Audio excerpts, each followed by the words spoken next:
आपण पाहत आहात सत्याची बाजू मांडणारं हक्काचं न्यूज चॅनल M24 तास। सर, आज तुम्ही या कुटुंबाला भेट दिलेली आहे। अनेक प्रश्न आहेत, त्यातला हा प्रामुख्याने आता पुढे आलेला प्रश्न आहे।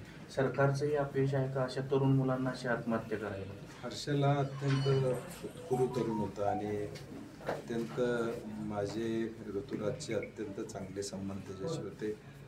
कोल्हापूरला त्याचं येणं जाणं होतं, दर वाढदिवसाला तो यायचा आणि तो असं करेल असं कधी स्वप्नात सुद्धा वाटलं नव्हतं। परंतु जी परिस्थिती उद्भवली आणि ज्या परिस्थितीमुळं अशा एका तरुणाला हे कृत्य करावंसं वाटलं, मला वाटतंय हे सरकारचं तर निश्चित अपयशच आहे। कारण की एका बाजूला अनेक घोषणा चालू आहेत, परंतु दुर्दैवानं बिलं मात्र निघत नाहीत। हे वास्तव आज महाराष्ट्राच्या समोर आहे आणि म्हणून सरकारनं याबाबत तातडीनं पावलं उचलावीत अशी आमची अपेक्षा आहे, जेणेकरून असे जे तरुण मुलं स्वतःच्या पायावर स्वकर्तृत्वावर या राज्यामध्ये काम करतायत, किमान त्यांना एक आधार मिळेल। एका बाजूला नोकरीची कमतरता, दुसऱ्या बाजूला कामं करून पोट भरतायत, संसार करतायत, अशांचं आता परिस्थिती घरची त्याची बघितलं तर लक्षात येईल, सगळं घर उघड्यावर पडले अशी परिस्थिती आहे। या निवडणुकीमध्ये ज्या घोषणा केल्या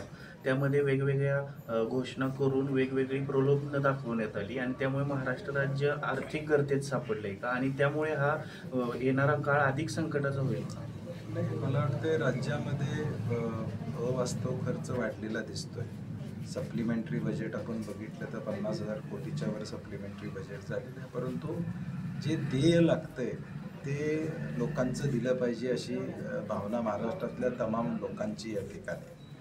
एका बाजूला शक्तीपीठसारखा गरज नसलेला महामार्ग होतोय आणि दुसऱ्या बाजूला मात्र बिलं दिली जात नाहीत, शेतकऱ्यांचा सन्मान या ठिकाणी केला जात नाही किंवा अनेक शिष्यवृत्त्या होत नाही आहेत, नोकर भरती रखडलेली आहे। मला वाटते शासनाचा प्रायोरिटी ही आता चुकलेली आहे, हे महाराष्ट्रातल्या जनतेला कळून चुकलं। विरोधी पक्ष काय भूमिका ठेवेल आता या अशा सगळ्या? हा दुःखद प्रसंग आहे, यामध्ये कुठलंही राजकारण न करता शासनानं तातडीनं पावलं उचलावं। किमान आत्ता बजेटरी तरतूद केलेली आहे, त्यातून ही बिलं भागवावीत। किमान कोणी 5 लाखाची, कोणी 10 लाखाची, कोणी 50 लाखाची कामं केलेली आहेत, कर्ज काढून कामं केलेली आहेत। अशा परिस्थितीत किमान आत्ता या सगळ्यांची 100% राज्यातल्या लोकांची बिलं दिली गेली तर किमान त्यांचं थोडं हलका हातभार लागेल त्यांच्या आयुष्याला, असं आमचं म्हणणं आहे। आणि त्यामुळे सरकारनं तातडीनं पावलं उचलून आता बजेटरी तरतुदी जी केलेल्या आहेत त्यातून ही बिलं भागवून